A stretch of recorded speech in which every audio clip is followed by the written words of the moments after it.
Luc, chapitre 13. À ce moment-là, quelques personnes qui se trouvaient là racontèrent à Jésus ce qui était arrivé à des Galiléens dont Pilate avait mélangé le sang avec celui de leur sacrifice. Jésus leur répondit, « Pensez-vous que ces Galiléens étaient de plus grands pécheurs que tous les autres Galiléens parce qu'ils ont subi un tel sort?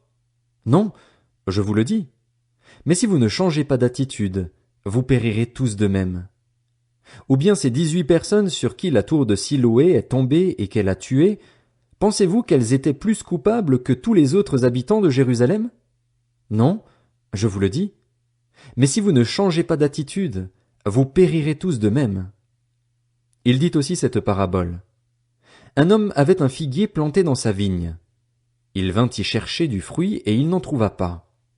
Alors il dit au vigneron, « Voilà 3 ans que je viens chercher du fruit sur ce figuier et je n'en trouve pas. Coupe-le. Pourquoi occupe-t-il la terre inutilement? » Le vigneron lui répondit, « Seigneur, laisse-le encore cette année. Je creuserai tout autour et j'y mettrai du fumier. Peut-être à l'avenir donnera-t-il du fruit.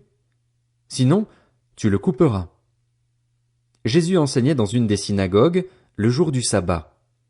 Or il y avait là une femme habitée par un esprit qui la rendait infirme depuis 18 ans.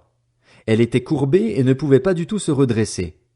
Lorsqu'il la vit, Jésus lui adressa la parole et lui dit, « Femme, tu es délivrée de ton infirmité. » Il posa les mains sur elle. Immédiatement elle se redressa et elle se mit à célébrer la gloire de Dieu. Mais le chef de la synagogue, indigné de ce que Jésus avait fait une guérison un jour de sabbat, dit à la foule, « Il y a 6 jours pour travailler.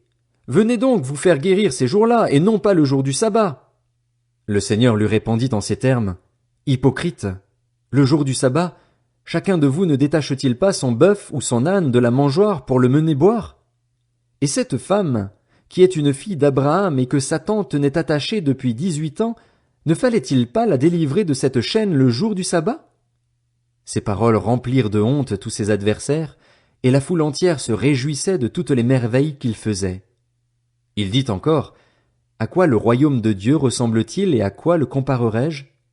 Il ressemble à une graine de moutarde qu'un homme a prise et plantée dans son jardin. Elle pousse, devient un grand arbre, et les oiseaux du ciel habitent dans ses branches. » Il dit encore, « À quoi comparerai-je le royaume de Dieu? Il ressemble à du levain qu'une femme a pris et mis dans 3 mesures de farine pour faire lever toute la pâte. » Jésus traversait les villes et les villages, et il enseignait en faisant route vers Jérusalem. Quelqu'un lui dit, « Seigneur, n'y a-t-il que peu de gens qui soient sauvés? » Il leur répondit, « Efforcez-vous d'entrer par la porte étroite. En effet, je vous le dis, beaucoup chercheront à entrer et ne le pourront pas. Quand le maître de la maison se sera levé et aura fermé la porte, vous qui êtes dehors, vous commencerez à frapper à la porte en disant, « Seigneur, Seigneur, ouvre-nous !» Il vous répondra, « Je ne sais pas d'où vous êtes. » Alors vous vous mettrez à dire, « Nous avons mangé et bu devant toi, et tu as enseigné dans nos rues. » Il répondra, « Je vous le dis, je ne sais pas d'où vous êtes. Éloignez-vous de moi, vous tous qui commettez l'injustice. » C'est là qu'il y aura des pleurs et des grincements de dents, quand vous verrez Abraham, Isaac, Jacob et tous les prophètes dans le royaume de Dieu et que vous serez jetés dehors. On viendra de l'est et de l'ouest, du nord et du sud, et l'on se mettra à table dans le royaume de Dieu. Certains parmi les derniers seront les premiers, et d'autres parmi les premiers seront les derniers. Ce même jour, des pharisiens vinrent lui dire, « Va-t'en, pars d'ici, car Hérode veut te faire mourir. » Il leur répondit, « Allez dire à ce renard, voici, je chasse les démons et je fais des guérisons aujourd'hui et demain, et le 3e jour j'aurai fini. Mais il faut que je poursuive ma route aujourd'hui, demain et le jour suivant, car il ne convient pas qu'un prophète meure ailleurs qu'à Jérusalem. Jérusalem, Jérusalem, toi qui tues les prophètes et qui lapides ceux qui te sont envoyés, combien de fois j'ai voulu rassembler tes enfants comme une poule rassemble sa couvée sous ses ailes, et vous ne l'avez pas voulu. Voici que votre maison vous sera laissée déserte.